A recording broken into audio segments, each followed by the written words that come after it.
It's the end of the world as we know it, and he feels fine. Here's your look at new McFarlane toys. Spawn, King Spider.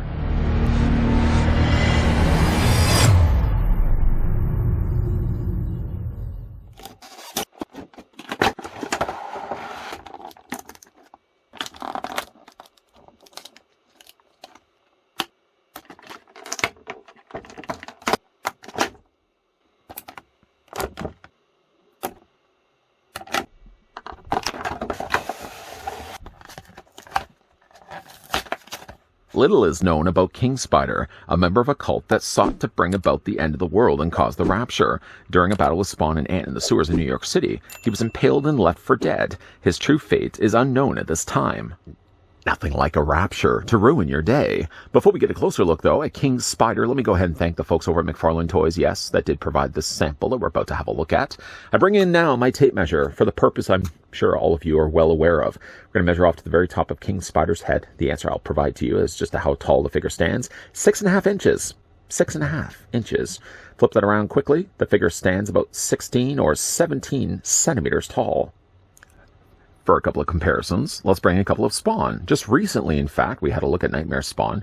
And though Nightmare Spawn doesn't look like he's been eating as much, he still makes for a taller looking figure than King Spider. He also benefits from having a pair of wings on the back of his body. A figure, though it's a little bit closer in size, also just recently had a look at. Here's what he looks like next to Plague. Plagued a bit by the fact there we go, couldn't get him to stand. Plague, though, is still a little bit shorter, but he's a little bit more closer in size to what we get here with King Spider. Though, comparing, obviously, the two bookend on either side of him, King Spider is the much more muscular, bigger build figure.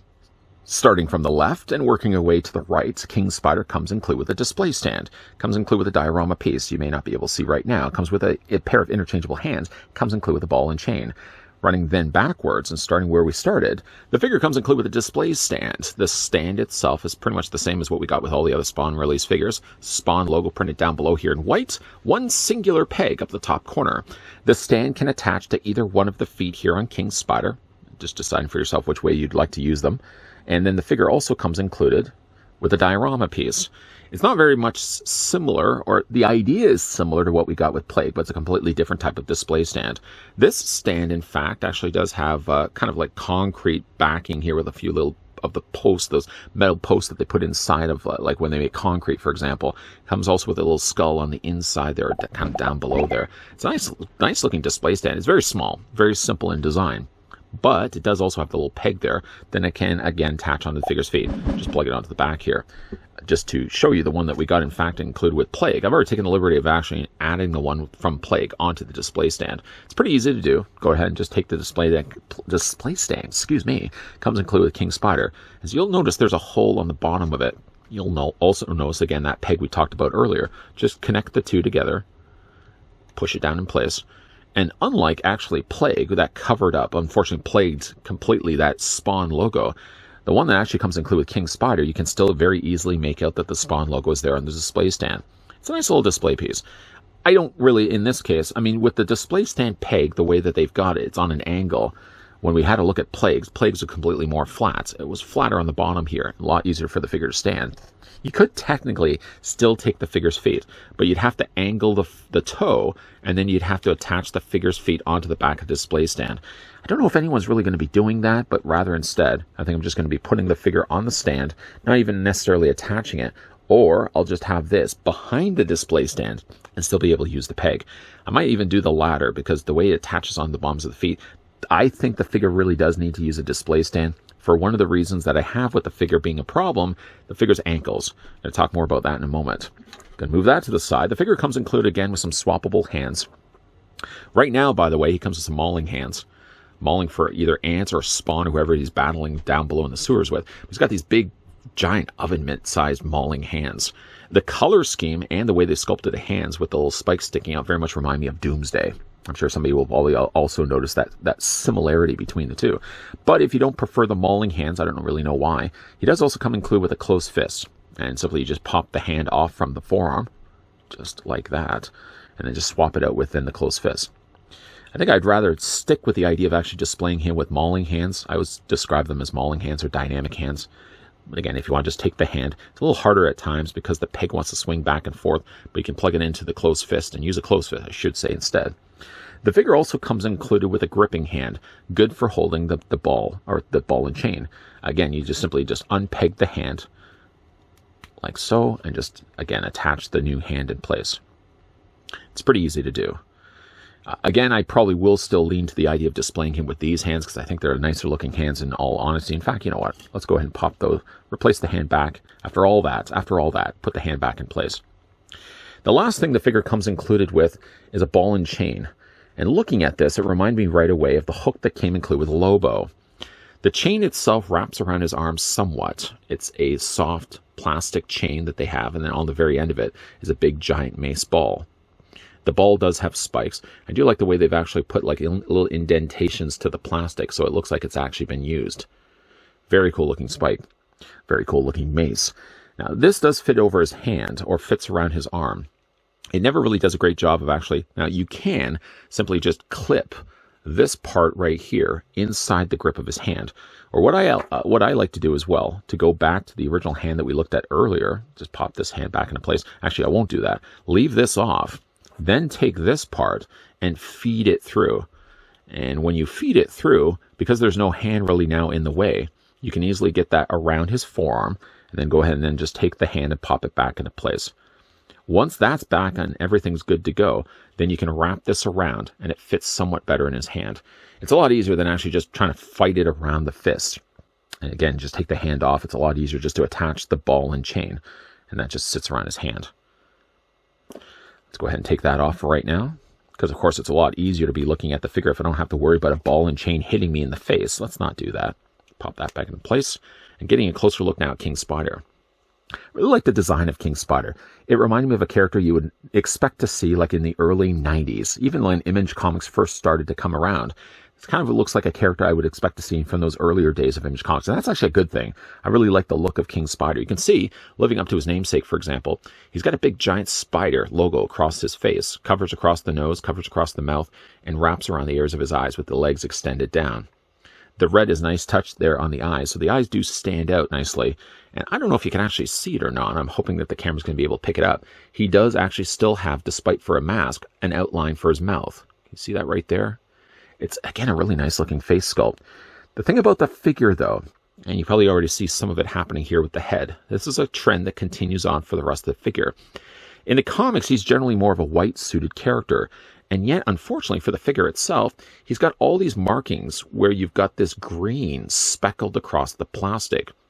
I would imagine it would be deliberate, but it looks almost in many of the cases, like the arms, for example, it looks like the paint has been painted over green plastic, and maybe the white hasn't been painted enough over top of it.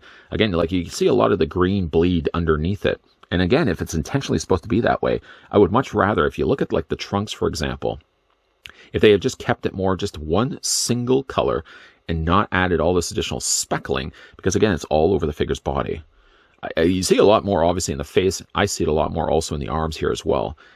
But there's places, of course, where it doesn't quite make sense. Like it has more of the green here, but it has a lot less of it on the back of his body. It has a lot less of it on the front of his body as well. Again, I can't tell whether they actually painted over top of green plastic, or what they've actually just done is painted over top of that off-white plastic and add the speckling of green. I feel like it's actually more rather the latter, that they would have painted over the green plastic.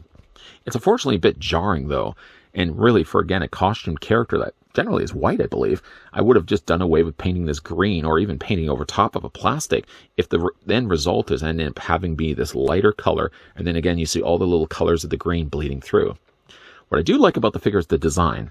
I don't really necessarily like the way they've painted the figure or molded the plastic, but overall I do like the body. The build is one thing I really like about King Spider. He's got a very good transition body, very triangular, broad shoulders, tapers off here nicely in the abdomen area, and then you've got nice straight legs coming down from that. It's a body I hope that they can use for later on in other figures. A Batman figure, I don't think they've actually used this body before, but a Batman or a Superman could easily make use of this very similar body. Now, I did say he has a lot of Doomsday kind of looking designs to him. Primarily it's the fact he does have the ripped area there, this piece of green, what's left behind of his suit. You can see he's got a little hood there on the back. It's all a nice torn bit of green plastic that they put over top of the figure's body, and that carries the suit over nicely when we look at the forearms as well. all these protruding spikes that stick out from the forearms. He's got the spikes there sticking out from the front, right? Doesn't he look a little bit like Doomsday, the way they've designed it? I do like the way they've colored this. I do like as well that they use this more kind of caramel color brown for strapping the front of it to around the back. This isn't soft plastic. Neither are the straps either. And even though this is separate from the rest of the body, for obvious reasons, you can't remove them. He does have the straps also around his legs. And again, he's got the nice green tattered clothing wrapped around the bottoms of his legs there as well. I like the feet. I like the shoes. Again, they match that he has in the comics. In the comics, I believe, in fact, like the part of the green comes further down. Instead of leaving it where they've left it in the barren plastic, I wish that they could have actually painted the green all the way down to the feet. They could have still had the joint, but if they colored the green all the way down to the bottoms of feet, it'd be a little bit more consistent. There would be like a gap right here. Kind of looks, in fact, like he's wearing socks. Now, the thing I mentioned earlier where the figure has some difficult time to stand, the reasoning why I say that is while he does have a joint here on the front, when you bring the feet forward like this, I don't feel like they're completely flat.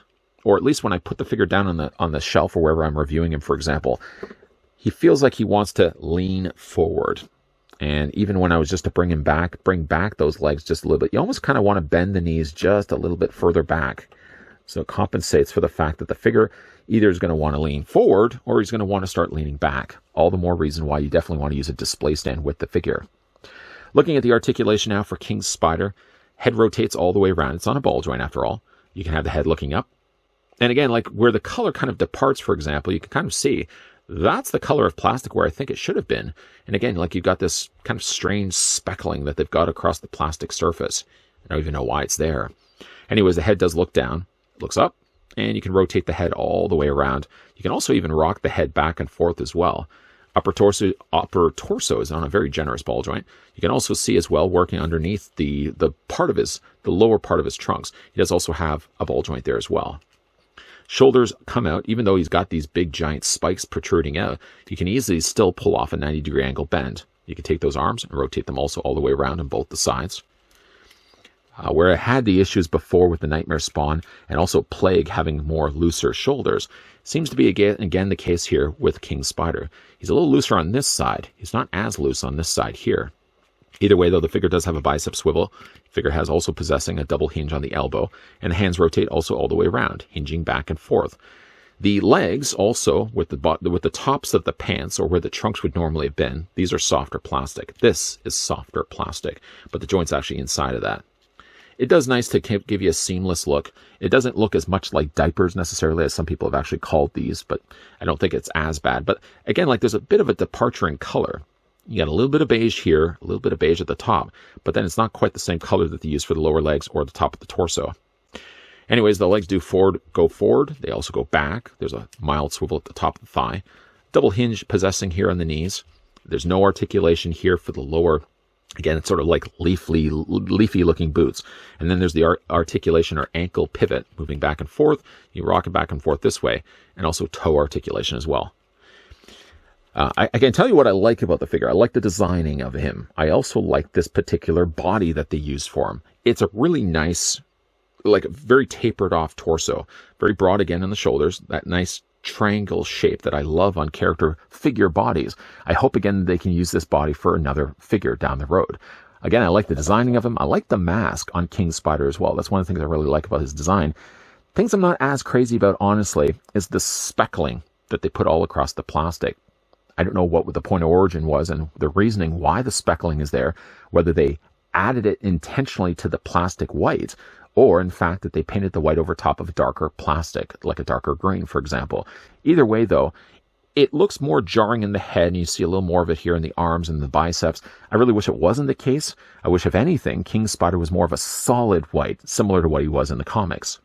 I find the process of action figure making to be fascinating because you never know really what happens behind the scenes. When a company first produces a sketch or 3D image of that figure, they produce, of course, the prototype mold, and then it's off to the factory. And you can only hope that the factory does exactly what the company wants. And there's always those missteps, the miscommunications between point A and point B, and sometimes results in the figures not quite turning out exactly the way that the company wanted. Why I say all that has more something to do with the way that King Spider was produced here. because I gotta wonder, what's the story behind all this marbling green that they put into the plastic? It looks a bit like blue cheese, the way that this figure was produced. It's not consistent on all the aspects of the figure's body. There are areas where, like the middle of his torso, for example, the tops of his pants, look fine. But then his arms and his head, and in areas of his torso and his legs, there's these splotches of green. Either it was a case the way they mixed the plastic resulted in all this sort of green off tint color, or rather instead, they painted over top of a darker green plastic. If that was the case, wouldn't it have been easier just to produce the figure in white plastic than to produce it in a darker plastic and then have to spend the price to paint the figure over top of it? If all of it was simply just so that it could have all the rags on the arms, of course the areas of the neck, and down below by its calves, if that was the only thing that maybe if that's the way the figure was originally molded in all the green plastic, wouldn't it have just been more cost effective just to paint the collar piece, the arm piece, and the leg pieces in the green, and keep the rest of the molding of the figure in white plastic instead? Again, it's very fascinating. Despite its shortcomings with the way it has the splotchiness, I actually really like the look of King Spider. Do I wish that the figure could have been all white plastic instead? Yes. Yes, I do. But I still like the designing of it. I like the body. I like the way it's been sculpted. The spikes are really a neat touch. And this is actually a case where the figure has even more paint than what I think was really necessary in the first place. If, again, they painted over top of a darker plastic. I do like the ball and mace. I think that's a nice touch, the ball and chain. I've got it right now gripped in one hand and wrapped around the other. I just swapped it around from what I had it done earlier. He does come included with, of course, that display stand with that little kind of diorama piece. I don't have, in this case, it clipped onto the stand. Instead, rather, I've got it just displayed behind it. Because they got the angled point the way they do on the peg, I don't really want to have the feet leaning against that. I think I'd much rather just have them firmly planted onto a display stand. So unlike Plague that we looked at before, where I attached them onto that part of the stand, rather instead, for here, for King Spider, I've actually just got it further back on the display stand. And that's fine for me. What do you guys think of King Spider? Let me know down below in the comments section. And do you think this is a case where they actually painted over top of green plastic, or do you think it's the way that the plastic was mixed, resulting in sort of that off speckling color that we got in the figure? Let me know what you think of it down below in the comments section. And once again, a big thank you to the folks over at McFarlane Toys that did provide this sample of the brand new King Spider that we could have a look at in this video. If you certainly enjoyed this video, why not hit it with a like? If you're loving the content you guys are seeing and certainly do want to stick around for more, then make sure, if you haven't already done so, that you hit the subscribe button down below and turn on the bell notification. Popping up also at the very end of this video will be a playlist of other Spawn and other McFarlane Toys reviews that I've done in the past, with all future reviews popping up in there as well. And as always, guys, thanks for watching. See you guys next time.